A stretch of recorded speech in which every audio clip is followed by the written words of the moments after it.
تین چیزیں گناہوں کا کفارہ ہیں۔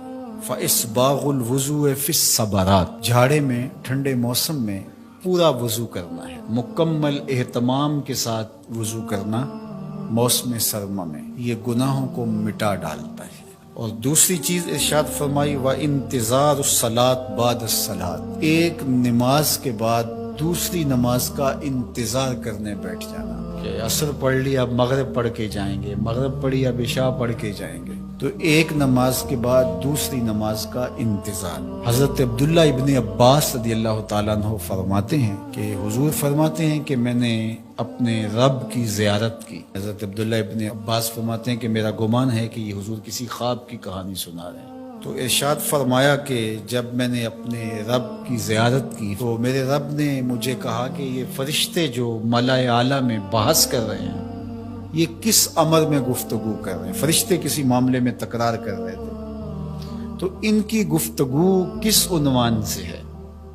تو میں نے کہا کہ مالک تو بہتر جانتا ہے، مجھے معلوم نہیں ہے۔ تو اللہ نے اپنا دست قدرت میرے دو کندھوں کے درمیان رکھا اور اس کی ٹھنڈک میں نے سینے میں محسوس کی۔ فَتَجَلَّ لِي كُلُّ شَيْءٍ وَعَرَفْتُ، ہر شے میرے سامنے روشن ہو گئی اور میں نے ہر شے کو دیکھ بھی لیا اور پہچان بھی لیا۔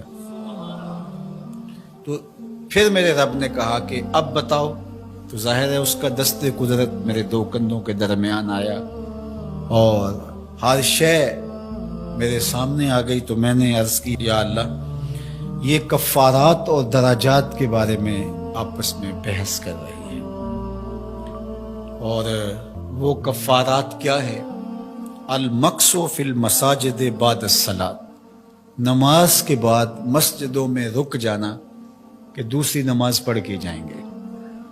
اس پر فرشتے ملائے اعلیٰ میں، عالم بالا میں بیٹھ کے گفتگو کر رہے ہیں۔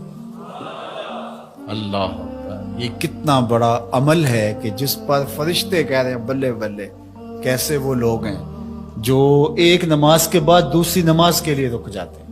اور ایک حدیث پاک میں آتا ہے صحیح بخاری میں، 7 اشخاص ایسے ہیں قیامت کے دن کڑکتی دھوپ میں جب کوئی سایہ نہیں ہوگا اللہ انہیں اپنے عرش کا ٹھنڈا سایہ عطا فرمائے۔ ان میں سے ایک وہ آدمی جس کا دل مسجدوں کے ساتھ جڑا ہوا ہے، مسجد کی حاضری اسے بہت پسند ہے۔ دوسرا والمشی علی الاقدام الی الجماعات، جماعات کے لیے فرض نمازوں کے لیے مسجد کی طرف چل کے پیدل جانا، ہر قدم کے بدلے میں درجے بلند ہوتے اور گناہ معاف ہوتے ہیں۔ اللہ اکبر،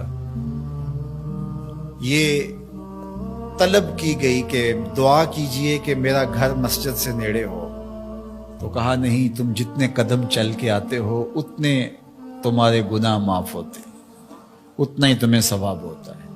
تو یہ چل کر کے آنا گناہوں کا کفارہ ہے۔ تیسری چیز ارشاد فرمائی کہ وَإِسْبَاغُ الْوُضُوءِ فِي الْمَكَارِهِ، مشکل صورتحال میں وضو پورا کرنا، اور وہ سردیوں کے اندر مشکل ہوتا ہے کہ پانی بہت ٹھنڈا ہے، تو اس وقت بندہ کہتا ہے چلو ایک دفعہ بھی گزر ہو جائے گی، اگر ایک دفعہ بھی چہرہ دھو لیں گے وضو تو ہو جائے گا، لیکن سنت طریقے سے 3 بار ہی دھونا، اور 3 بار ہی جو ہے وہ پاؤں دھونے، اور 3 بار ہی باقی اعضاء دھونے، تو یہ مشکل ہوگا وضو میں ٹھنڈے پانی سے۔